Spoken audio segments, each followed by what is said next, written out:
నమస్కారం ప్రజలారా. మా పార్టీకి మా అన్నకు ప్రధాన ప్రతిపక్షం కూడా లేకుండా పోవడానికి గల ముఖ్య కారణంలో అవ్వ కూడా ఒకటి. ఈ అవ్వను మళ్ళా దించినాడు రంగంలోకి. ఎందుకంటే ఎవరు మాట్లాడినా వినడం లేదని మా పార్టీలో మాజీ మంత్రులు, మాజీ ఎమ్మెల్యేలు, మాజీ ఎమ్మెల్సీలు ఎవరు ప్రెస్ మీట్లు పెట్టి దేకడంలే. ఇంకా ప్రతి ఒక్కరిని అన్న అయితే మళ్ళా దించే ప్రయత్నంలోనే ఉన్నాడు, దించబోతున్నాడు, దించినాడు కొంతమందిని, ఇంకా కొంతమంది కూడా దిగుతారు. అదేవిధంగా ఏమి పెద్ద పెద్ద మాటలు మాట్లాడుతుంది, మా పార్టీకి డ్యామేజ్ జరుగుతుంది. కాబట్టి సరే ఏం మాట్లాడుతుంది ఏందనేది, మన పార్టీకి డ్యామేజ్ ఎక్కడ జరిగినా కూడా అక్కడ సీమరాజా ఉంటాడని మీకు అందరికీ కూడా తెలుసు.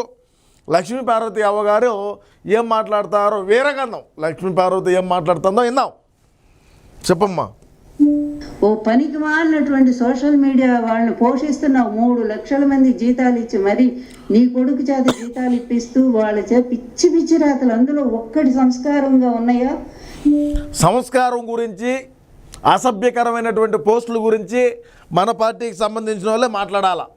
ఏ విధంగా 2019 నుంచి 2024 వరకు మనం అధికారంలో ఉన్నప్పుడు అప్పటి ప్రతిపక్షంలో ఉన్నటువంటి జనసేన, తెలుగుదేశం పార్టీ, భారతీయ జనతా పార్టీల చెందినటువంటి మహిళల మీద ఏ విధమైనటువంటి అసభ్యకరమైనటువంటి పోస్టులు పెట్టినాం, ఏ విధంగా వాళ్ళను మాట్లాడినాం, ఏ విధంగా వాళ్ళను దుర్భాషలాడినాం, వాళ్ళ కుటుంబాన్ని రోడ్డుకు లాడినాం, వాళ్ళ మీద ఏ విధంగా కామెంట్లు పెట్టినాం, ఏ విధంగా మార్ఫింగ్లు చేసి పెట్టినాం. పెట్టబట్టే కదా ఈరోజు వరా రవీంద్రారెడ్డి పోలీసు వాళ్ళ చేతల్లో నలిగినప్పటికీ, పైకి బాగా ఉన్నప్పటికీ నడచలేకుండా ఎందుకున్నాడు? ఎందుకైతే మనం చేయాల్సి వచ్చింది? ఆ రోజు దేనికి మాట్లాడాలా నువ్వు? ఆ రోజు అసభ్యకరంగా పోస్టులు పెట్టినప్పుడు మనం అసభ్యకరంగా పోస్టులు పెట్టకూడదు. మనం అసభ్యకరంగా పోస్టులు పెడితే మనకు రాబోయే రోజుల్లో మనకు మన పార్టీకి డ్యామేజ్ జరుగుతుంది జగన్ బాబు అని ఎందుకు చెప్పలా నువ్వు? ఈరోజు వచ్చి పెద్ద పత్తిత్తుల మాటలు మాట్లాడుతున్నావు. ఎంత ఇచ్చినారు ప్రెస్ మీట్కి? మన బతుకు ఎవరికి తెలీదా? మనం ఏ విధంగా బతికింది ఎవరికి తెలీదా? మన చరిత్ర తెలీదా? మన చరిత్ర తెలీదా అంట? చెప్పు. చివరికి నా మీద కూడా ఏదో ఆరోపణ చేసి ఎవరినో కూర్చోబెట్టు రోజంతా నడిపిస్తావు. నీ మీద ఆరోపణలు చేసేది ఏంది? నువ్వు ఎటాటి లంగానో, నువ్వు ఎటాటి బఫూనో, నువ్వు ఎటాటి డెకాయిటువో రాష్ట్రంలో ఉండేటువంటి ప్రధానమే కాదు, ప్రపంచంలో ఉండేటువంటి మన తెలుగు వారు అందరికి కూడా తెలుసు మన చరిత్ర. మనము ఆయన్ను ఆరాధ్య దైవంగా కొలిచేటువంటి మన తెలుగువారు అందరూ నందమూరి తారక రామారావు గారి దగ్గరికి పోయి ఏ విధంగా నువ్వు ఆయన జీవిత చరిత్ర రాస్తానని చెప్పి పోయి ఏ విధంగా మనం అక్కడ ఏమి చేసినామనేది ఎవరికి తెలీదా? మనం యాండో ఆరుముని పెట్టి వాంచుకునే వాళ్ళము, బుర్రకథలు హరికథలు చెప్పుకుంటా. మనం ఈరోజు ఈ స్టేటస్లో ఉన్నామంటే ఏంది? నువ్వు ఎన్ని దంగా పనులు చేసి ఉంటావు ఏందనేది ఎవరికి తెలియదు అనుకోండావా నువ్వు ఈరోజు పెద్ద పత్తిత్తి మాటలు మాట్లాడుతున్నావు. వాళ్ళు డబ్బులు ఇచ్చినారని చెప్పి నీ ఇష్టానుసారంగా మాట్లాడతావా నువ్వు అంతా ఇదిగా ఉన్నప్పుడు మరి నందమూరి తారక రామారావు గారి విగ్రహాలు పడగొట్టినప్పుడు ఎక్కడ పనుకో ఉన్నావు? ఏడున్నావు నువ్వు? అదేవిధంగా తారక రామారావు గారి యూనివర్సిటీ పేరు మార్చినప్పుడు ఏడున్నావు నువ్వు? ఎందుకు బయటకు వచ్చి మాట్లాడలా? ఏమిటి అసలు ఈ పిచ్చికి పరాకాష్ఠిస్తే మీద ఈ రోజు మీరు చేస్తున్నటువంటి ఏదో పనులు ప్రశ్నించినందుకు మాత్రం వీళ్ళు నేరస్తులయ్యారా? ఈ విధంగా అధికారం చేతిలో ఉందని ఈ రోజు పోలీస్ యంత్రాంగం మొత్తం కూడా దెబ్బతినిపోయింది. పోలీస్ యంత్రాంగం దెబ్బతినింది ఎప్పుడు? మనం అధికారంలో ఉన్నప్పుడు చిన్న సోషల్ మీడియాలో ఒక పోస్ట్ పెట్టినా కూడా సిఐడి కేసులు పెట్టినటువంటి చరిత్ర మనది, మర్చిపోవద్దు. రాష్ట్రంలో ల్యాండ్ ఆర్డర్ లేదు. అబ్బా, ఆడపిల్లల మీద గంటకు ఒక రేపు జరుగుతూ ఉంది. ఏడ జరుగుతుంది? గంటకు ఒక రేపు. లిస్టు బయట పెట్టు. జగనన్న ఇంటి దగ్గర ఒక దళిత మహిళల్ని గంజాయి మత్తుతో ఉన్నటువంటి మూర్ఖులు, దుర్మార్గులు ఆమెను హత్యాయత్నం చేసి చంపేసినారు. మరి దానికి ఏంది? ఆ రోజు నువ్వు ఏడున్నావు? ఎంతమంది మహిళల మీద దాడులు జరిగినాయి మనం అధికారంలో ఉన్నప్పుడు? ఏడున్నావు నువ్వు? ఎందుకైతే మాట్లాడలేకపోయినావు నువ్వు ఆ రోజు? ఎక్కడ ఎప్పుడు కూడా ఇంతవరకు స్వాతంత్రం వచ్చిన తర్వాత భారత చరిత్రలో ఏ రాష్ట్రంలో కూడా మహిళల మీద ఇంత దారుణమైనటువంటి అత్యాచారాలు జరిగిన సంఘటనలే లేవు. అంటే 5 ఏళ్లలో అత్యాచారాలు గంటకొకటి జరుగుతున్నాయంటే ఇంకా రాష్ట్రంలో ఎవరు మహిళలు ఉండరు. అయితే నువ్వు చెప్పే లెక్కలో 5 నెలల్లో గంటకొకటి జరుగుతుంది అంటే ఇంకా రాష్ట్రంలో మహిళలు ఎలా అంటారు? ఎవరు కనపడి ఉండరు. దేశ చరిత్రలో అంట మాట్లాడేటప్పుడు ఒక సిగ్గు మానము. మనం ఈ మాట మాట్లాడితే ఇది ఎంత దూరం పోతుంది? రాష్ట్రంలో ఉండేటువంటి ప్రజానీకం మనల్ని ఏమనుకుంటారు అనేటువంటి ఆలోచన కూడా లేకుండా ఇటువంటి అవులే మాటలు మాట్లాడొద్దు అవ్వా అని చెప్తా ఉన్నా నేను. చంద్రబాబు నాయుడు గారి ప్రభుత్వంలో కేవలం వచ్చిన రోజు నుంచి కూడా మహిళల మీద జరుగుతున్న అత్యాచారాలు, కనీసం అరెస్టులు ఉన్నాయా? ముచ్చుమురు వాళ్ళకి అసలు ఏమైపోయింది ఎవరికి తెలియదు, వాళ్ళు మాత్రం బెయిల్ మీద బయటకు వస్తారు.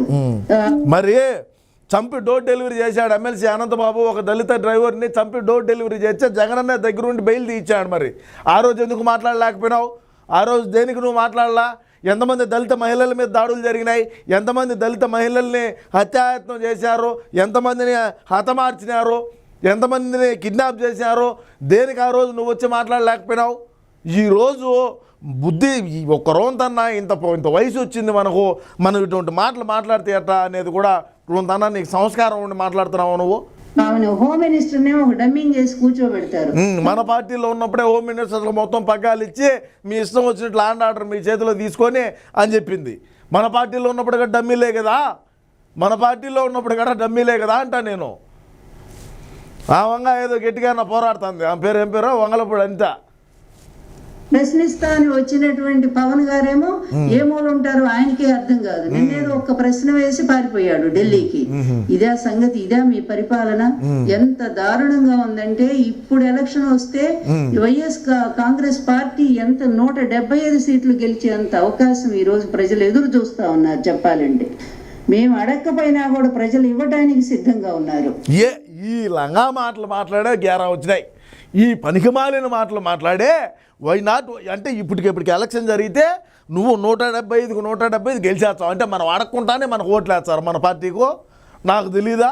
నువ్వు ప్రెస్ మీట్ పెట్టి మాట్లాడటం తప్ప గ్రౌండ్ లేకపోయి ఏనాడైనా సరే రాష్ట్రంలో ఉండేటువంటి పరిస్థితులు కానీ, రాష్ట్రంలో ఏ విధంగా అవస్థలు పడుతున్నారు ఉండేటువంటి ప్రజానికం, నిరుద్యోగులు ఏ విధంగా ఉన్నారు, ఎంత ఇబ్బంది పడినారని చెప్పి ఏనాడైనా సరే ప్రభుత్వ సొమ్ము తీసుకున్నావు కానీ ఏ రోజైనా నువ్వు పోయి మాట్లాడినావా? నువ్వు పోయి కనుక్కున్నావా ఏం జరుగుతుంది గ్రౌండ్లో అని? ఊరికే 175 ఇప్పుడు గెలిచేస్తామంట. ఈసారి నాయకించుకొని ఈ మాట్లాడినట్టే జగనన్నకు ఒకటే చెప్తున్నా, ఇటువంటి అవులే మాటలు మాట్లాడినావంటే కథంగా అంతా అస్సామే. అంత దరిద్ర పరిపాలన కొనసాగిస్తా ఉన్నారు. ప్రతి మంగళవారం అప్పులే, ఇలాంటి పరిస్థితి. ప్రతి శుక్రవారం కోట్లే, ప్రతి మంగళవారం అప్పులు అంట, ప్రతి శుక్రవారం కోర్టు పోయినటువంటి ఘనత చరిత్ర మంది. నువ్వు యాడ్ చూసావు? సరే నువ్వు మాట్లాడేది కాదు, ఎవరైనా సరే ఆధారాలతో సహా మాట్లాడండి అని చెప్తాను నేను. మా పార్టీలో ఉండేటువంటి వాళ్ళను, మా వైసీపీ పార్టీలో ఉండేటువంటి వాళ్ళను నేనేం చెప్తానంటే, ప్రతి మంగళవారం అప్పులు అన్నావు నువ్వు, అయ్యింది ఆధారాలు బయటపెట్టు. ఆధారాలు బయట పెట్టి నువ్వు చెప్పు, ప్రజలు కూడా హర్షిస్తారు. లక్ష్మీపార్వతి గారి దగ్గర ఇంత డేటా ఉండదురా, నీ దగ్గర ఇంత డేటా కదంగా జాత్యం ఉంటుంది, అది వేరే విషయం లేదు. రాష్ట్రాన్ని నడపడం నీకు ఎప్పుడూ చేత కాదు. అడ్మినిస్ట్రేషన్లో చంద్రబాబు అంత ఫెయిల్యూర్ ముఖ్యమంత్రి ఈ చరిత్రలో, భారతదేశ చరిత్రలోనే ఎవరు లేరు, అతనికి తెలిసింది. అందుకే జగనన్న కోట్ల రూపాయల అప్పులు తెచ్చి అడ్మినిస్ట్రేటర్ అంటే ఏం మామూలుగా చేశాడా, ఇంట్లో నుంచి బయటికి రాకంటాన్ని నడిపించినాడు. అందుకే మనకు వచ్చినాయమ్మా. నువ్వు మాట్లాడతావు ఊరికే గడ్డి తినే మాటలు. ఒక్కటే అధికారాన్ని అడ్డం పెట్టుకోవటం, అవినీతిలో లక్షల కోట్లు సంపాదించడం, ఆ డబ్బు పెట్టడం, తండ్రి పదవిని అడ్డం పెట్టుకొని లక్షల కోట్లు లూటీ చేసి 16 నెలలు జైల్లో ఎవరున్నారని అందరికీ తెలుసు.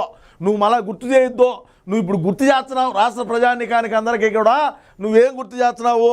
మన జగనన్న 16 నెలలు జైల్లో ఉన్నాడు, తండ్రి 16 లక్షల కోట్లు లూటీ చేశాడు అని నువ్వు మళ్ళీ ఇప్పుడు గుర్తు చేసేదానికే వచ్చినావని ఈ సందర్భంగా నేనైతే తెలియజేస్తా ఉండా. కోర్టులు మేనేజ్ చేసుకోవటం, ఇదిగో ఇట్లాంటి పనికిమాలిన సోషల్ మీడియా వాళ్ళని కోర్టులు మేనేజ్ చేసుకొని మనమే 5 సంవత్సరాలు ఒక్క రోజు కూడా కోర్టుకు పోంది. మన జగనన్న ప్రతి శుక్రవారం పోయి కోర్టు పోలేకపోయి నమస్కారం జడ్జి గారు అనాల్సింది పోయి ఒక్కరోజు కూడా ఎందుకు పోలా? ఎవరు కోర్టును మేనేజ్ చేసింది? ఎవరు కోర్టును మేనేజ్ చేశారంట? వాళ్ళ ద్వారా ప్రతిపక్ష పార్టీల వాళ్ళందరినీ కూడా హీనంగా మాట్లాడటం. అయ్యా, సీఎం గా జగన్మోహన్ రెడ్డి గారు ఉన్నప్పుడు ఎంత భయంకరంగా మాట్లాడారు మీరు చెప్పండి. ఆయన సైకో అన్నారు, వాడన్నారు, ఇంకా ఎటువంటి పదాలు. వాడెవడు ఉన్నాడు కదా, అతను ఎవరు, పట్టాభి. అసలు అట్లాంటి పదాలు నోటి వెంట మనం కూడా ఉచ్చరించలేమే. అటువంటి పదాలు మనం నోటి వెంట ఉచ్చరించలేమో అనింది కదా ఆమె. నేను ఒకటి వినిపించా, అది నాది కాదు, ఏమి కాదు, లక్ష్మీపార్వతి గారు మాట్లాడిందే. ఎందుకంటే ఈమె పెద్ద ప్రతివత శిరోమణి మాదిరి మాట్లాడుతుంది కాబట్టి, మాకు మా పార్టీకి డ్యామేజ్ జరుగుతుంది కాబట్టి నేను ఆమె ఏం మాట్లాడింది అనేది నేను మాట్లాడింది కాదు రాష్ట్ర ప్రజలారా, అది చెప్తాను చూడండి, అది మీరు కూడా వినే ఉంటారు. నేను ఒకసారి దాన్ని మళ్ళీ ప్లే చేసి అయితే వినిపిస్తా, మీరు వినండి. మేడం లక్ష్మీపార్వతి గారు అండి. అవును. ఏమండి సీనియర్ ఎన్టీఆర్ విగ్రహాలు పడగొడితే మీరేం మాట్లాడరు? మీరా నోరు లంచ కొడతారు. ఇది ఏంటండి మీరా నోరు లంచ కొడతారు. ఇది మీరా నోరు లంచ కొడతారు. ఇటువంటి పదాలు మాట్లాడేటువంటి వ్యక్తి మనం అటువంటి మాటలు కూడా ఉచ్చరించలేమంటుంది. ఏమో మాట్లాడుతుంది, ఇంకా ఈ మాట్లాడితే వినాలా. రాష్ట్ర ప్రజలారా, నేను ఒకటే తెలియజేస్తా ఉండా, తప్పకుండా అన్నను మళ్ళా ముఖ్యమంత్రి అయ్యి ప్రధానమంత్రి అయ్యేదాకా నేనైతే పోరాటం అయితే సాగించా. రెండోది ఏంటంటే, ఈసారి ముఖ్యమంత్రి అయినాడంటే 30 సంవత్సరాలు ఖచ్చితంగా మనమే అధికారంలో ఉంటాము. ఇటువంటి వాళ్ళ మాటలన్నీ మీరు నమ్మొద్దు. దయచేసి మీ అమూల్యమైనటువంటి అభిప్రాయాన్ని కూడా తప్పకుండా కామెంట్లో అయితే తెలియజేయండి. నమస్కారం.